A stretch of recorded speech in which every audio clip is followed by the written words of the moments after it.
तो कहानी के शुरू होते ही हम एक लड़की को पिलर से बंधा देखते हैं। उसे किडनैप किया गया था। किडनैपर जैसे ही उसके पास आया वो रोने लगी, गिड़गिड़ाते हुए अपनी जान की भीख मांगने लगी। मुझे छोड़ दो, इसके बदले तुम्हें जितने पैसे चाहिए मैं दूंगी। पर किडनैपर बोला चुप चुप कर जाओ, पैसों की नहीं तुम्हारे खून तुम्हारे जिस्म की भूख है मुझे। ये कहकर वो उसे खोलते हुए एक दूसरे रूम में ले जाकर चेयर से बांध देता है और उसके सामने उसके बॉयफ्रेंड को लेकर आता है जो फिल वक्त बेहोश था। लड़की एक और मर्तबा उनकी जान छोड़ देने की रिक्वेस्ट करती है तो वो गुस्से में बोलता है समझ नहीं आई, पैसे नहीं चाहिए, अपनी बेटी के लिए कर रहा हूँ ये सब। लड़की दोबारा पैसों की लालच देते हुए कहती है तुम्हारी बेटी को जो चाहिए मैं उसे दूंगी, उसके इलाज पे जितना खर्चा आया मैं उठाऊंगी, बस तुम हमें छोड़ दो। लेकिन आदमी का जवाब अब भी ना था। वो कहता है तुम्हारे पैसे मेरी बेटी को नहीं बचा सकते क्योंकि वो मर गई है और अब उसे वापस पाने के लिए मैं तुम दोनों की लाशें सटाना को दूंगा, जिसके बदले वो मुझे मेरी बेटी वापस कर देगी। ये कहती ही एक अजीब सी जिंदा डॉल उनके सामने आकर खड़ी हुई, जिसे देखकर वो लड़की बुरी तरह डर गई। वो अब कुछ भी बोल नहीं पा रही थी। उसकी आंखों के सामने अब वो किडनैपर उसके बॉयफ्रेंड के मुंह पे टेप लगाता है और कुछ स्पेल्स पढ़ते हुए एक अजीब सी नाइफ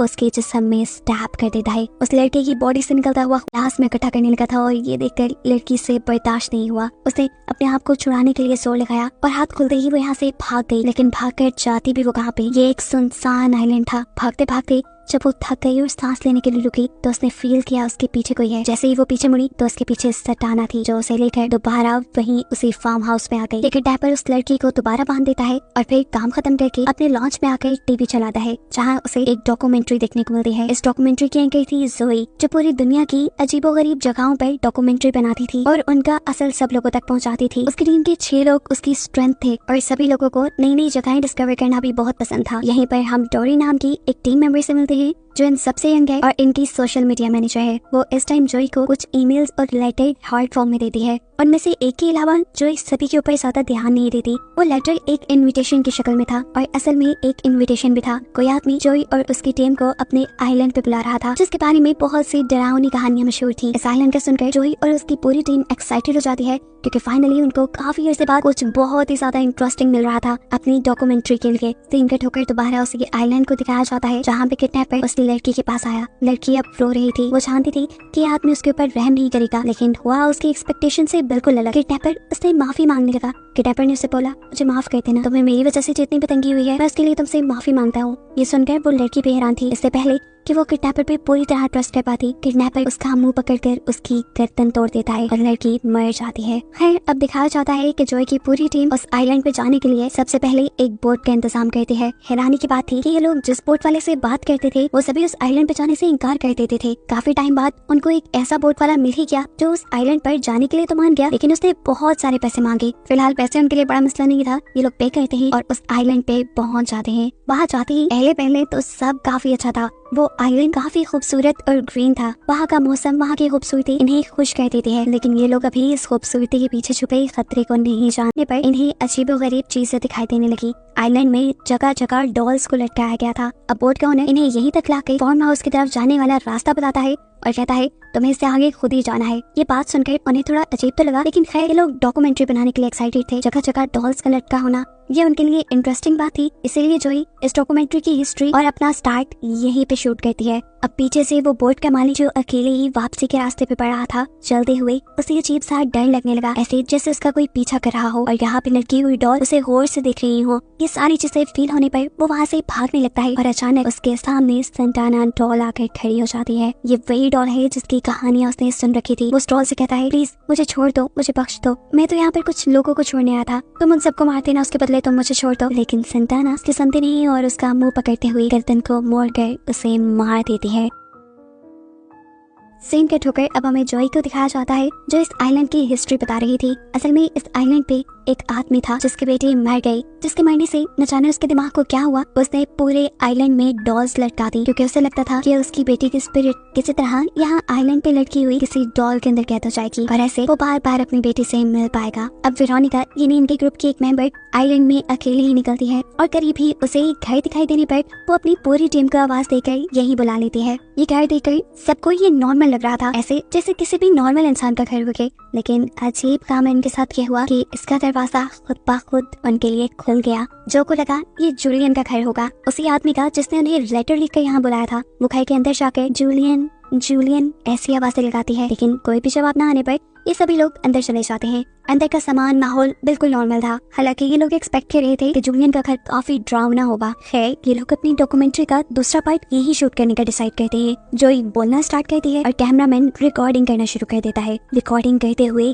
उसे जोई के ठीक पीछे सोफे पर सेंटाना बैठी दिखाई देती है। इस सबसे वो बुरी तरह डर गया। उसने रिकॉर्डिंग रोक दी और ये बात अपने पार्टनर्स को बताई। सभी थोड़ा थोड़ा डर चुके थे, लेकिन तभी अचानक पीछे से जूलियन आ गया। उसकी एंट्री भी सबको हिला गई थी, लेकिन वो सबको काम डाउन करता है और यहाँ आने के लिए वेलकम कहता है। रात हो चुकी थी। रात में वो सबके लिए बहुत फन से बातें करता है। जूलियन उन्हें बताता है कि पहले बहुत से लोग इस आइलैंड पे आया करते थे, इस आइलैंड को विजिट करने के लिए। पहले मुझे लगता था कि वो लोग मेरे लिए आते हैं, मेरा दुख बांटने के लिए आते हैं, लेकिन फिर वक्त गुजरा और मुझे एहसास हुआ ये लोग तो यहाँ सिर्फ एंजॉय करने के लिए आते हैं। तो उसके बाद से मैंने इस आइलैंड पे सब लोगों का आना बंद कर दिया। वो अब जोई को बताता है कि मैंने आपकी टीम को इसलिए यहाँ बुलाया ताकि आप सब लोगों को बता सकें कि मेरी बेटी मरी नहीं है। ये बात सुनकर वहाँ बैठे सारे लोग शॉक रह जाते हैं कि जूलियन ये क्या कह रहा है। तब जूलियन बताता है मेरी बेटी मरी नहीं है, उसकी सोल इसी आइलैंड पे है, लेकिन उसकी बॉडी नहीं। और मैं उसी की याद में इस आइलैंड पर डॉल्स लटकाता रहता हूँ ताकि उसकी रूह को सुकून मिलता रहे और वो उन डॉल्स में खोई रहे। सारी बातें खत्म होने के बाद वो इन सबसे कहता है कि रात में इस आइलैंड पे ठंड हो जाती है, आप लोगों को ब्लैंकेट लेकर सोना चाहिए। अगर आप चाहें तो मेरे भी घर स्टे कर सकते हैं। लेकिन ये सब लोग इनकार कर देते हैं और जोई उससे कहती है असल में हमें रात के वक्त यहाँ के कुछ शॉट्स लेने हैं, ऐसे में आप डिस्टर्ब हो जाएंगे। कोई बात नहीं, हमें टेंट्स में कोई प्रॉब्लम नहीं होगी। जूलियन अपने घर चला जाता है। ये सब अपने अपने टेंट्स में चले जाते हैं, जबकि इनमें से कपल यहाँ पास के फार्म हाउस के बेसमेंट में चले जाते हैं रात गुजारने के लिए। अभी ये लोग यहाँ पर सोई नहीं थे कि इन्हें बाहर से किसी की हंसने की आवाज आने लगी। पहले तो नहीं लगा कि वेरोनिका और टोरी इन्हें तंग कर रहे होंगे, लेकिन फिर अचानक इनके सामने आ गई और इनकी कुछ सोचने से पहले ही सेंटाना ने उस आदमी के ऊपर हमला करके उसे मार डाला। उसकी वाइफ डरकर जोर से चीख मारती है और अगले ही सेकंड सेंटाना उसका भी काम तमाम कर देती है। वेरोना और टोरी इस टाइम आइलैंड के विजिट पे निकले हुए थे, जहाँ आइलैंड में इन्हें काफी सारी डॉल्स नजर आ रही थी। टोरी का मानना था ये सच में कोई पैरानॉर्मल एक्टिविटी है, यानी कोई डरावनी कहानी है इसके पीछे, लेकिन वेरोना इसे एक्सेप्ट नहीं कर रही थी। ऐसे में दोनों के दरमियान में बहस हो जाती है और वेरोना गुस्से में टोरी को वही आइलैंड में छोड़कर वापस आ जाती है। टोरी अब जोई के पास आती है जो स्क्रिप्ट लिख रही थी। यहाँ सर्दी भी बहुत थी, उसके पास ब्लैंकेट भी नहीं था। वो टोरी को बताती है मैं जूलियन के घर जा रही हूँ उसे एक ब्लैंकेट लेने के लिए। घर के करीब पहुँचने पर गलती से उसे शोर हो गया और जूलियन खुद ही बाहर निकल आया। उसने जूलियन को बताया कि वो तो ब्लैंकेट लेने के लिए वहाँ आई थी।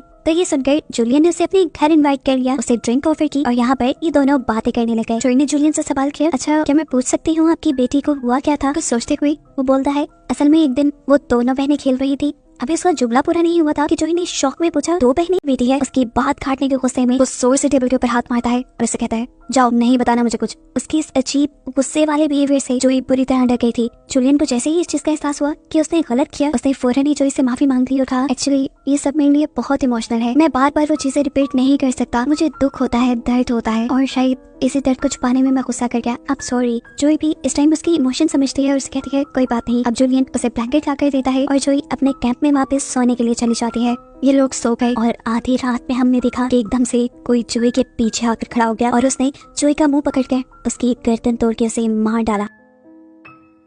एकदम से जोई की आंखें खुली और हमें पता चला ये सब जो हमने देखा वो सिर्फ जोई का एक ख्वाब था। उसने ख्वाब में देखा था कि सेंटाना ने उसे मार दिया। वो डरकर उठ गई थी। उठते ही उसने देखा कि ये सुबह का वक्त था और उसके बाकी मेंबर्स भी उठ चुके थे और उसी का इंतजार कर रहे थे। अभी तक इनके ग्रुप के वो दो मेंबर मिसिंग थे जिन्हें रात हमने मरे हुए देखा है। उनके यहाँ ना होने की वजह इन लोगों को उनका इनसेंसिबल बिहेवियर लगता है। अब ये लोग उनके बगैर ही अपना काम स्टार्ट करने का सोचते हैं, लेकिन जो ऐसा नहीं चाहती थी। जो को लग रहा था कि हो सकता है वो किसी मुसीबत में फंस गए हों, हमें उन्हें ढूंढना चाहिए। उसकी बात सुनते हुए उसका साथी कहता है अच्छा ठीक है, मैं और टोरी जा रही है शूटिंग के लिए, आप दोनों जाकर उन दोनों को ढूंढ लो। अब टोरी उस लड़की के साथ आ गई थी जूलियन के घर पे जो इस टाइम लॉक था और जूलियन खुद था इस टाइम जंगलों में। वो एक दरख्त के सामने खड़ा था जिसके ऊपर ग्रीन कपड़ों वाली डॉल लटकी हुई थी। वो अजीब तरीके से डॉल की तरफ देखकर मुस्कुराता है और डॉल भी उसे देखकर मुस्कुराने लगती है। यहाँ पर टोरी और उस दूसरे लड़के ने जूलियन का घर खोल लिया था। ये लोग उसके अंदर चले जाते हैं और जूलियन का इंतजार करने लगते हैं। काफी देर तक वो नहीं आया। उस लड़के ने यहाँ पर शूटिंग सेटअप बनाया और जैसे ही जाकर वो सोफे पे बैठा तो उसे वहाँ टेबल पे रखी हुई बहुत सारी पिक्चर्स नजर आई, जिनको देखते हुए उसे उनमें से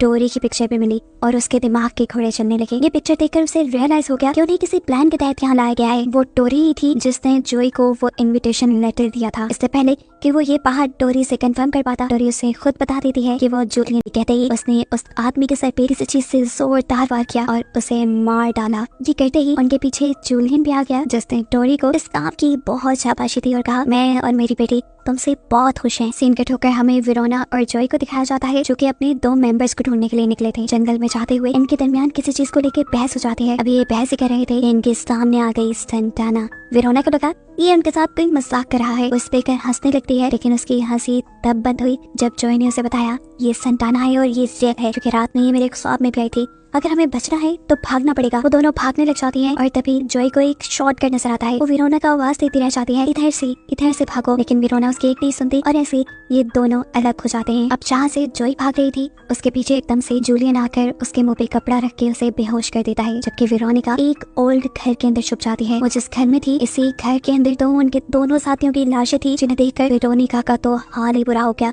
इससे पहले कि वो कुछ सोच लिया करती, उसके पीछे सेंटाना आकर उसके सर पे मारते हुए उसे बेहोश कर देती है। अब वेरोनिका और जॉय को जब होश आया तो वो दोनों जूलियन के घर पे थी, जो यहाँ पर जब अपने एक दूसरे साथी की डेड बॉडी देखती है तो उसकी भी हालत बुरी होने लगी। उसे अपना यहाँ आने वाला फैसला सबसे बुरा लग रहा था, क्योंकि इस फैसले ने उसके दोस्तों की जान ले ली थी। सब मर गए थे, लेकिन तभी इन दोनों के सामने आ जाती है डोरी, जिसे जिंदा और सही सलामत देखकर ये हैरान हो जाते हैं। और डोरी उनसे कहती है, हैरान होने की बात नहीं, मैं ही तुम्हें यहाँ लेकर आई हूँ। वो अब अपनी जूलियन के साथ बचपन की फोटोज दिखाती है। पिक्चर्स में जूलियन और उनके साथ सेंटाना भी थी। उसकी ये सारी बातें सुनकर वेरोनिका उसे बद्दुआएं देने लगी थी, लेकिन तभी उसने वेरोनिका के गले पे चाकू रख दिया। ये देखते हुए जॉय ने उससे अपनी जान की भीख मांगी। उसे कहा, प्लीज छोड़ दो, ना करो ऐसे। तब डोरी ने उन्हें बताया, नहीं, अब जान तो तुम्हारी बख्शी नहीं जा सकती, क्योंकि सेंटाना को तुम्हारी बॉडी पसंद आ गई है, इसीलिए अब तुम मारे जाओगी। तुम्हारा सेक्रीफाइस सेंटाना को सबसे ज्यादा अच्छा लगेगा। इनकी इन्हीं बातों के दौरान यहाँ पर जूलियन भी आ जाता है और इनसे कहता है, माफ करना, लेकिन हमें तुम्हें मारना पड़ेगा, क्योंकि तुम्हें मारने से हमारी सेंटाना खुश होगी। अब ये दोनों सबसे पहले वेरोनिका और जॉय को जख्मी कर देते हैं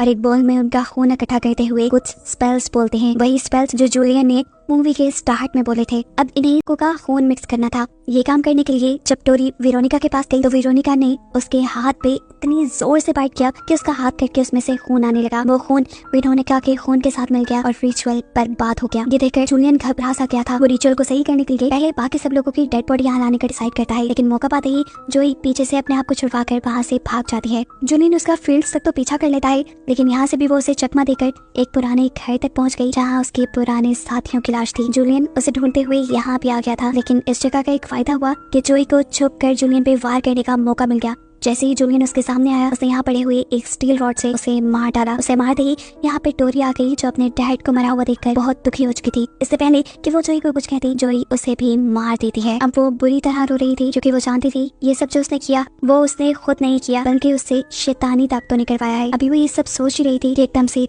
उसके सामने सेंटाना आ गई और सेंटाना ने उसे गले से पकड़ते हुए मार दिया। इसके बाद सेंटाना ने अपना रिचुअल खुद पूरा किया और सभी लोगों का खून मिलाते हुए अपने आप को एक ह्यूमन बॉडी के अंदर चेंज कर लिया। कहानी के आखिर में दिखाया जाता है कि सेंटाना अब इस आइलैंड पे अकेले ही रहती है। जॉय और उसकी पूरी टीम मारी जा चुकी है, जबकि सेंटाना जॉय जैसे और मासूम लोगों का इंतजार कर रही है ताकि उसकी शैतानी ख्वाहिशात पूरी हो सके। और बस इसी ही बताते हुए ये कहानी यहाँ